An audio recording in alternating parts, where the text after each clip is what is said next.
केलेल्या शंभूराजांच्या क्रूर अमानुष हत्येनंतर फक्त 6च महिन्यांनी म्हणजेच ऑगस्टमध्ये संताजी घोरपड्यांनी औरंगजेबाला ठार करण्यासाठी त्याच्या छावणीवर हल्ला केला होता।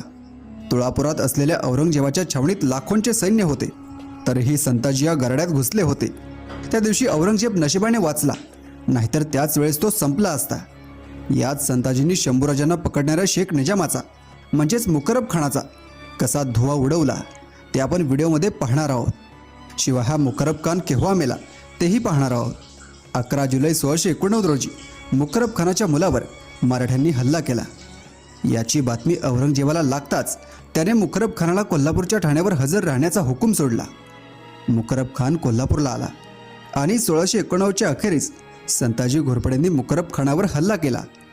संभाजी महाराजांना पकडणारा मुकरब खान संताजींच्या चांगल्याच तावडीत सापडला होता।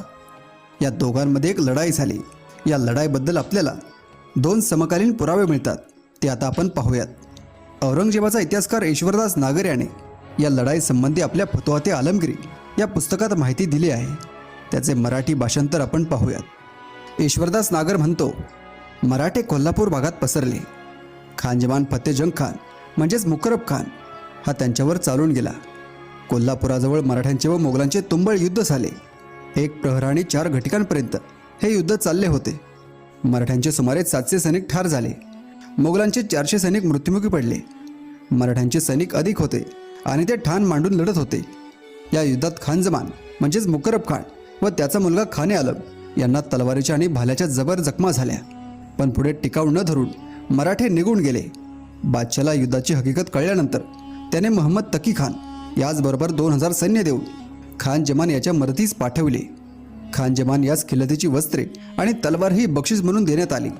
याशिवाय खानजमान आणि त्याचा मुलगा यांच्या जखमा बऱ्या करण्यासाठी बादशाने सेबेस्टियन नावाचा फिरंगी डॉक्टर यास त्याच्याकडे पाठविले। हे वर्णन पाहिल्यावर आपल्याला हे नक्की कळत नाही की ही लढाई कोणत्या मराठा सरदाराने केली, पण यातीलच दुसऱ्या समकालीन पुराव्यातून आपल्याला त्या व्यक्तीचं नाव कळतं। केशव पंडित यांनी राजाराम चरितम नावाचे एक संस्कृत काव्यग्रंथ लिहिले आहे। हेच केशव पंडित छत्रपती राजाराम महाराज रायगडावरून निसटून तमिळनाडूतील जिंजीला गेले तेव्हा त्या प्रवासात राजाराम महाराजांच्या सोबत होते। हेच केशव पंडित राजाराम चरितम आपल्या संस्कृत काव्यग्रंथात म्हणतात, निजामाला जिंकण्यासाठी पाठवलेल्या संताजी घोरपड्यांनी प्रथम निजामाचा पराभव करून नंतर त्याचे हत्ती, घोडे व पुष्कळ द्रव्य हरण केले। तेव्हा सर्व ऐश्वर्याचा नाश झाला आहे व सर्वांगावर शस्त्राच्या जखमा झाल्या आहेत, असा तो खल म्हणजेच मुकरब खान कसाबसा जीव वाचवून पर्वताच्या पायथ्याशी वसलेल्या करविरास गेला। आता हे 2 समकालीन पुरावे आपल्याला हे सांगतात की सर्वात प्रथम संताजींना मुकरब खानाला धडा शिकवायचा होता।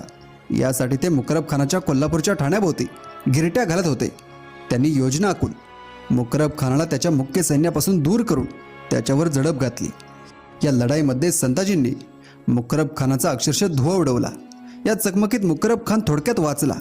त्याच्या शरीरावर अनेक जखमा झाल्या। जखमी अवस्थेत तो तेथून पळून गेला। या लढाईत त्याला इतक्या गंभीर जखमा झाल्या की नंतर औरंगजेबाने त्या जखमांवर उपचार करण्यासाठी सेबेस्टियन नावाचा खास युरोपियन डॉक्टर त्याच्याकडे पाठवला होता। यानंतर तो वाचला, पण आपल्याला अनेक ठिकाणी असे ऐकायला मिळते की तो या लढाईत मेला किंवा लढाईनंतर जखमा होऊन तो मेला, पण हे साप खोटं आहे। कारण इतिहासात या घटनेनंतरही मुकरब खान अनेक ठिकाणी औरंगजेबाच्या वेगवेगळ्या मोहिमांमध्ये दिसतो। याबद्दल अनेक समकालीन पुरावे उपलब्ध आहेत। आता हा मुकरब खान उर्फ शेख निजाम उर्फ खानजमान केव्हा मेला या संदर्भात एक समकालीन पुरावा आहे। तर यामध्ये सांगितल्याप्रमाणे हा मुकरब खान औरंगजेबाच्या कारकिर्दीच्या 40व्या वर्षी म्हणजेच 1697 रोजी मेला। मरताना मुकरब खानाचे वय किमान 55 वर्ष असावे।